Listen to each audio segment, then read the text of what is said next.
কে কে সংস্কার চায়, কে কে সংস্কার চায়। যারা সংস্কার চায় তারা বলবে হ্যাঁ, তারা বলবে তারা বলবে না। তারা হচ্ছে সংস্কার চাই, পরিবর্তন চাই না। কম্পিউটার ঠিক হোক, কম্পিউটার ঠিক হোক, জানলাটা ঠিক হোক, তাই না? আমাদের দেশে এক ব্যক্তি শাসন নষ্ট হোক, আগে কম্পিউটার ফ্যাসিস্টটা হোক, জবাব দিতে থাক, তাই না?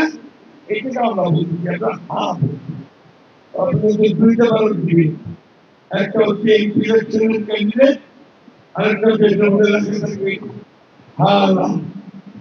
ওই যে সংস্কার চাও কি সংস্কার, আপনি যদি হা দেন তাহলে সংস্কারটা হবে, আর যদি না দেন তাহলে হবে না। তাহলে আবার পড়ে যাবে। এই জন্য আমরা সবাই আমরা হা হতে চিন্তা ঠিক আছে। বিজয় পাইছেন,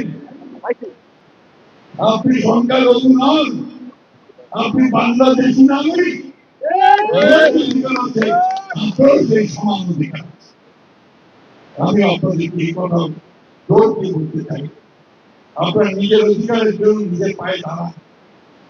কেউ কতজন খারাপ লোক আছে আপনাদের উপর অত্যাচার করবে, আপনাদেরকে ধারণ করবে, এটা করার সাহস কেন আন্তর্জাতিক মাথায়।